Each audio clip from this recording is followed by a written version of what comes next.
There is a huge scandal about Newt Gingrich that he allegedly told his second wife that he wanted an open marriage. I don't know if this is true or not. I do know that he left his first wife while she was sick, and he left his second wife while he was seeing his third wife. And while I do believe that some people say that this shouldn't be used in a campaign, it would have by the Republicans if it was a Democratic representative running for presidency. They would call it a lack of moral character. I mean, I think it was Truman who said, if you can't trust a president to be faithful to his wife, how can you trust him to be faithful to the American people? And if Newt Gingrich committed adultery, and he, just like lots of politicians remarry and commit adultery, I wouldn't have a problem with that. I think it was wrong, but I wouldn't be speaking out against them. But once you start saying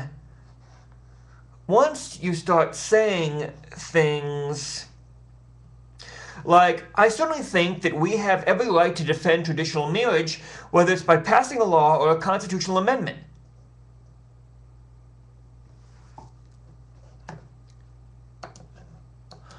Once you begin to talk about traditional marriage, and when you haven't lived in traditional marriage, you are a hypocrite. And so people have a right to call you out on it. And Newt Gingrich is, by biblical standards, committing adultery as we speak, twice over. Matthew 5:32. But I tell you that anyone who divorces his wife except for sexual immorality makes her the victim of an adultery. And anyone who marries a divorced woman commits adultery.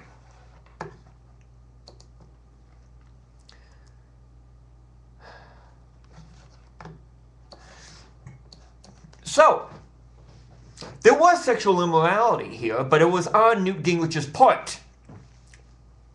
So, Newt Gingrich divorced his wife, married another wife, divorced her, married another wife. So, by biblical standards, he is an adulterer.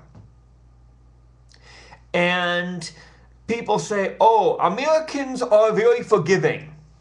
And we are. But the thing is,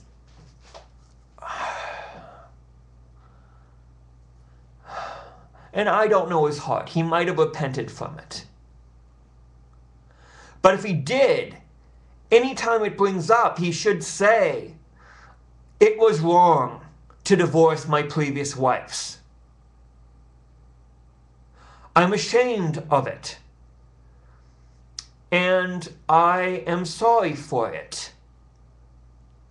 Not say, oh, I'm sick and tired of the despicable media bringing up these type of things.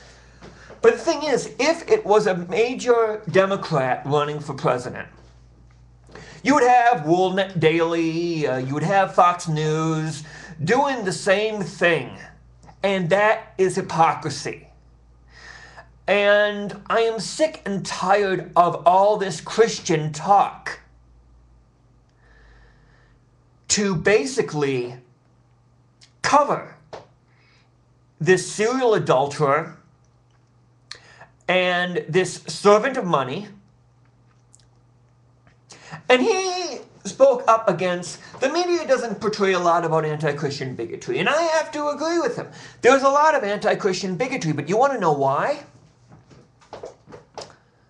You, Rick Perry, Rick Santorum, or Atheist Exhibit A, B, and C.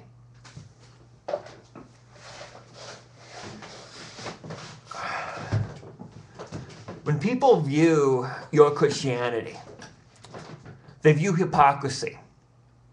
They view a faith that is only for the few and only cares about the few.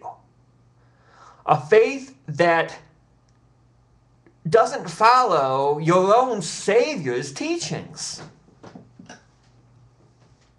And so, yeah, there is a lot of anti-Christian bigotry, but it's not anti-Christian bigotry, it's anti-Christian right bigotry.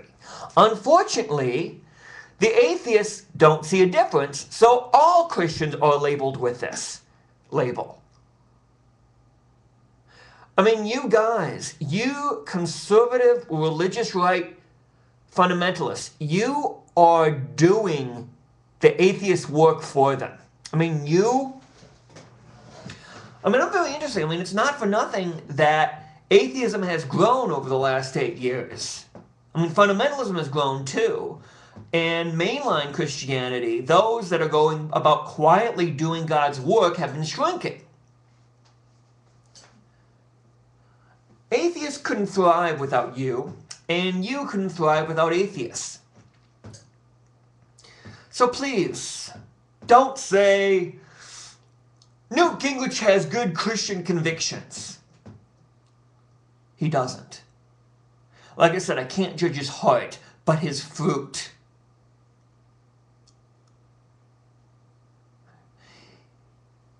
His fruit is mocking the poor. And whoever mocks the poor mocks the Creator. And you know what? I do believe that people should